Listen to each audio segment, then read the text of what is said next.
Bom, hoje nós vamos apresentar sobre cadeias de Markov e suas aplicações em sistemas lineares, com os integrantes Jéssica Ribeiro, Maurício Oliveira e Samuel Mendes.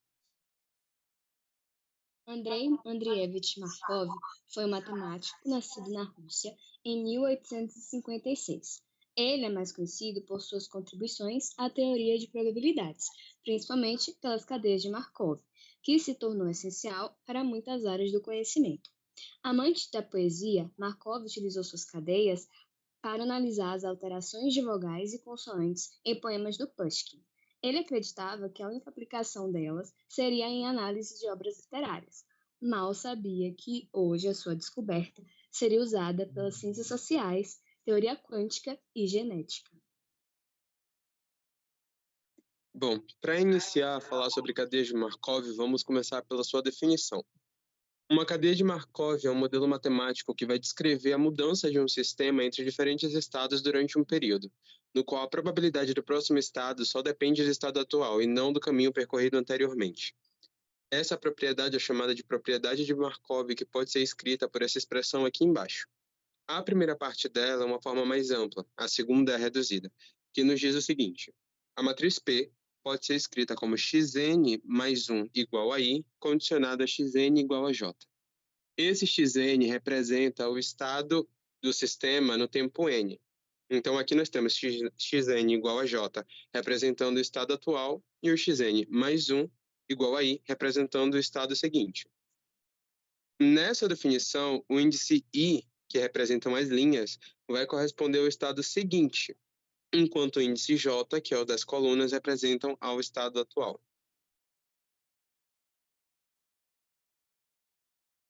Entender aqui os componentes.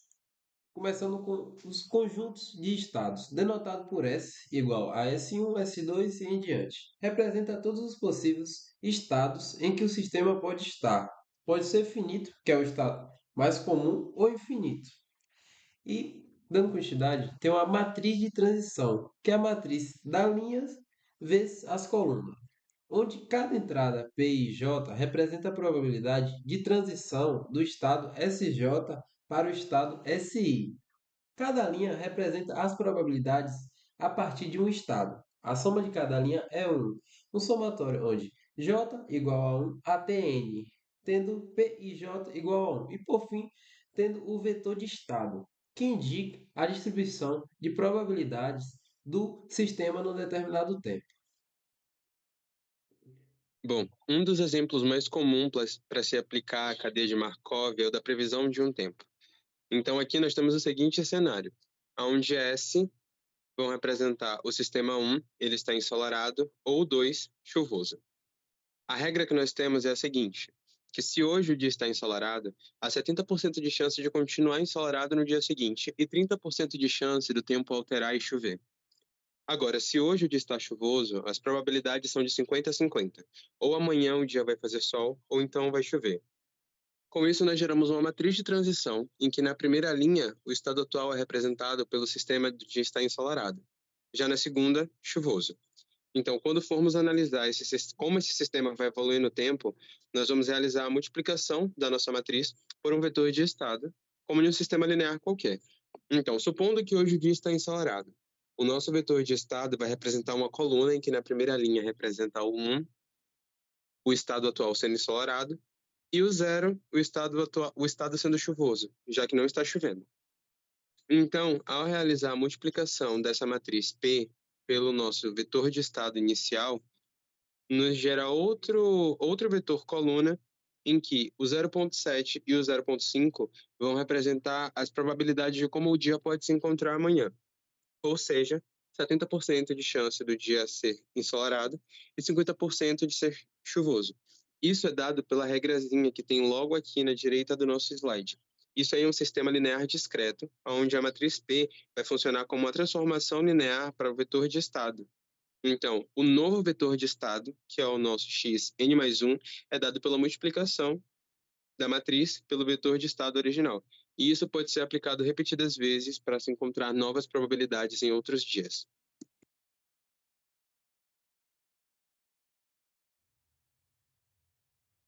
Bom, aqui nós temos algumas definiçõezinhas para a cadeia de Markov, começando pela matriz estocástica.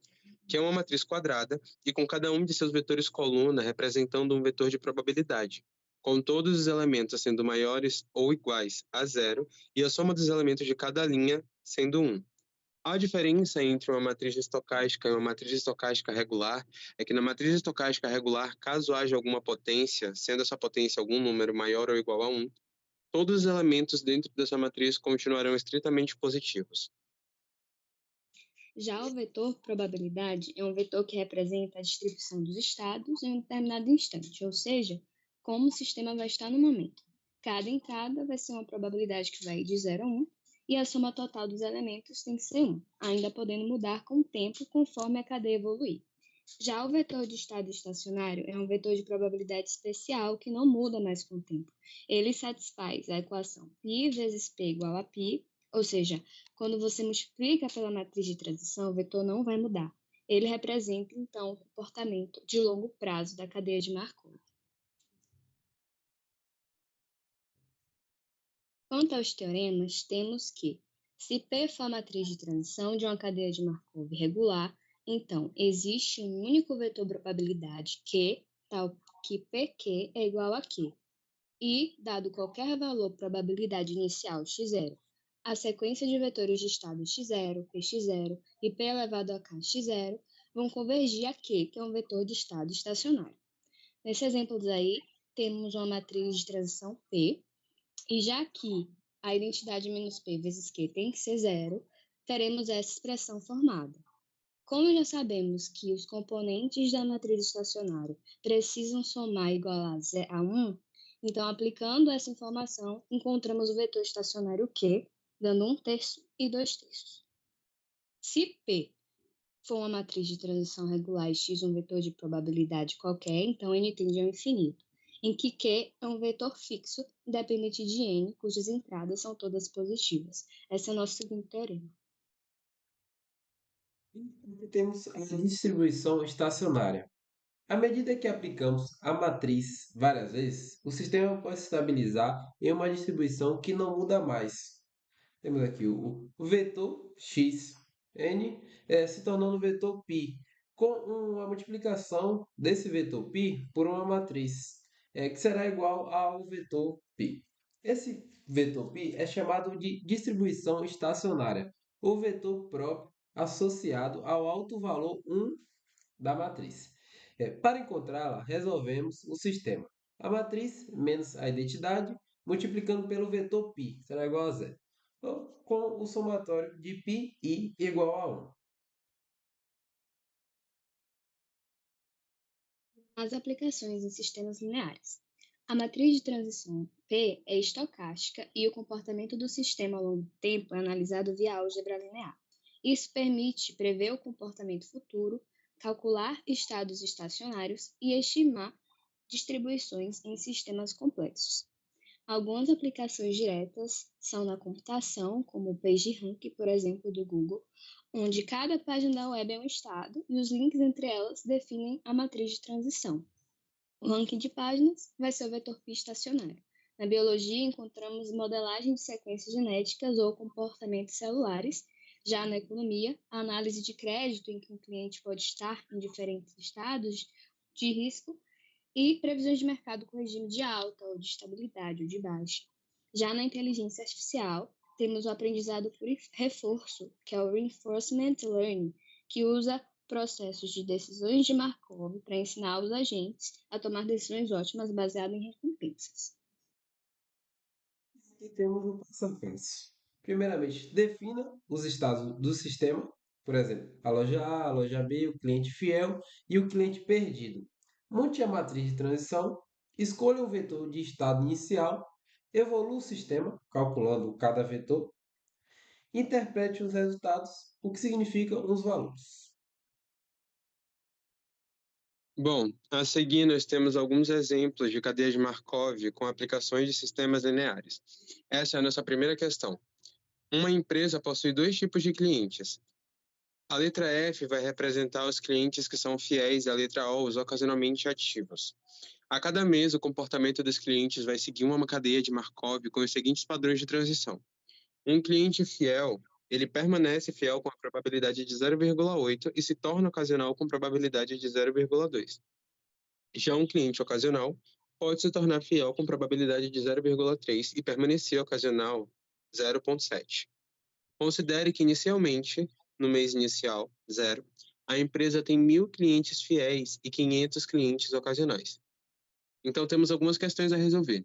A letra A pede o seguinte: escreva o sistema de equações que representa o número de clientes fiéis e ocasionais no mês 1, com base na quantidade do mês 0. A letra B, escreva a forma matricial da transição e determine o vetor de estados no mês 1. E a letra C, a distribuição de clientes após 2 meses. Bom, a letra A, que é a do sistema de equações para o mês 1, podemos fazer o seguinte: vamos chamar de F0 e de O0 o número de clientes no mês inicial, no caso, o mês 0. Então, tinham 1.000 clientes fiéis e 500 ocasionais. F1 e O1 vão representar os números de clientes no mês 1. Então, gerando um sistema de equações com as informações que a gente tinha da própria questão, F1 vai ser igual a probabilidade do cliente fiel continuar fiel e virar ocasional 0,2, e um cliente ocasional com probabilidade de virar fiel 0,3 e continuar ocasional 0,7. Ao substituir os valores de F0 e O0 nesse sistema nessas equações, a gente encontra os valores 950 e 550. A letra B, que pede a forma matricial, e o vetor de estados no mês 1 é basicamente todos os cálculos que nós fizemos na primeira questão, só que agora na forma de matriz. Então, nós temos a matriz de transição P, em que a primeira coluna representa os clientes fiéis e a segunda os clientes ocasionais. Embaixo, nós temos o vetor de estado inicial, que representa na primeira linha os 1.000 clientes fiéis e na segunda os 500 ocasionais. Ao multiplicar a nossa matriz de transição pelo vetor de estado inicial, nos gera o vetor de estado do mês 1, dá 950 e 550. A letra C quer saber a distribuição de clientes após 2 meses. Para a gente encontrar o vetor de estado do primeiro mês, multiplicamos o vetor de estado inicial pela matriz de transição. E a mesma coisa vai acontecer para encontrar o vetor de estado do mês 2. A questão é que agora, no lugar de usar o vetor de estado inicial, vamos utilizar o vetor de estado do primeiro mês. Então, ao multiplicar a nossa matriz de transição pelo vetor de estado do primeiro mês, nos gera um novo vetor de estado que representa o vetor de estado do segundo mês. As expressões aqui embaixo, F2 e O2, mostram isso com o resultado 925 e 575. Então, como resposta final, nós temos que, no mês inicial, nós tínhamos 1.000 clientes fiéis e 500 ocasionais.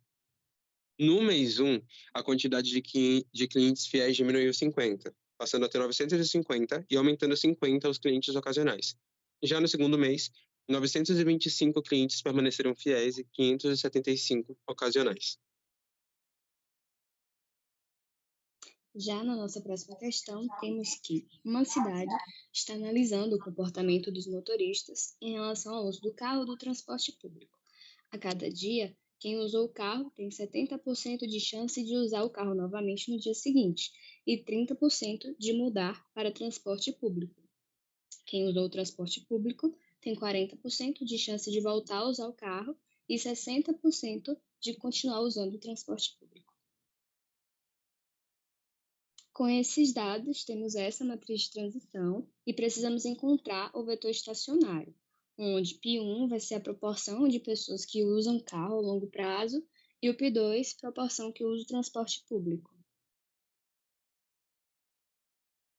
Formamos, então, um sistema de equações, onde a primeira é 0,7 π1 mais 0,4 π2 igual a π1, 0,3 π1 mais 0,6 π2 igual a π2 e a terceira π1 mais π2 igual a 1.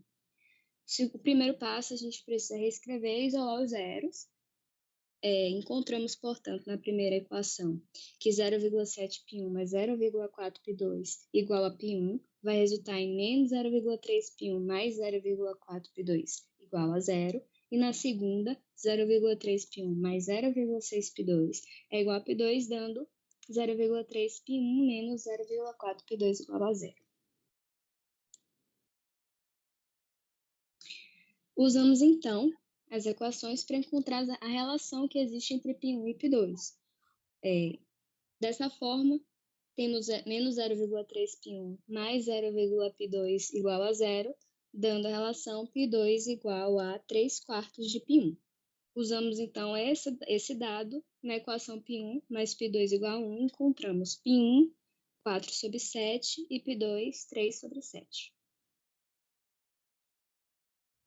Portanto, a resposta final, temos que o vetor estacionário é π, 4/7 e 3/7, ou, em as porcentagens, o carro, com aproximadamente 57,14%, e o transporte público, aproximadamente 42,86%.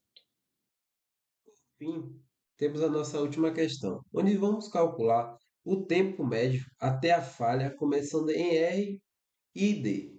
Um aparelho pode estar em três estados: funcionando regularmente em R, danificado, mas pode ser consertado D, falhou completamente o estado absolvente, ou seja, um estado que uma vez alcançado não se sai mais dele. Será o F. A cada dia, se estiver em R, tem 80% de chance de continuar em R, 15% de ir para D e 5% de ir para F. Se estiver em D, tem 60% de chance de voltar para R, 20% de permanecer em D e 20% de falhar. Se estiver em F, permanece F, é o estado absolvente, né? Aqui temos a matriz, no caso, AP. Chamaremos TR de tempo médio até a falha começando em R, TD tempo médio até a falha começando em D. Aqui montamos as equações, onde TR será igual a 1 mais 0,8 vezes TR mais 0,15 vezes TD mais 0,05 vezes 0. E TD igual a 1 mais 0,6 vezes TR mais 0,2 vezes TD mais 0,2 vezes 0. E aqui reorganizando temos as duas equações, onde a primeira equação teremos 0,2 TR menos 0,15 TD igual a 1. E na segunda equação é menos 0,6 TR mais 0,8 TD igual a 1. Dando continuidade, temos aqui as duas equações e iremos resolver a primeira equação, isolando o fator TR, onde ficará menos 0,2 TR igual a 1 mais 0,15 TD. Dando continuidade, TR será igual a 1 mais 0,15 TD sobre 0,2. Calculando, TR é igual a 5 mais 0,75 TD. Dando continuidade, substituindo o valor de TR na equação 2, onde ficará menos 0,6 vezes o valor de TR, que é 5 mais 0,75 TD mais 0,8 TD igual a 1. Multiplicando, TD será igual a 80 sobre 7. Substituindo o valor de TD para encontrar TR, teremos que TR é igual a 5 mais 0,75 vezes o valor de TD, que é 80 sobre 7, resultando em 95 sobre 7. Tendo o resultado final, temos que o tempo médio até a falha começando em R será igual a 95 sobre 7, que é aproximadamente 13,57 dias. E o tempo médio até a falha começando em D será igual a 80 sobre 7, que é aproximadamente 11,43 dias. Tendo, enfim, o nosso seminário. Obrigado pela atenção e tchau.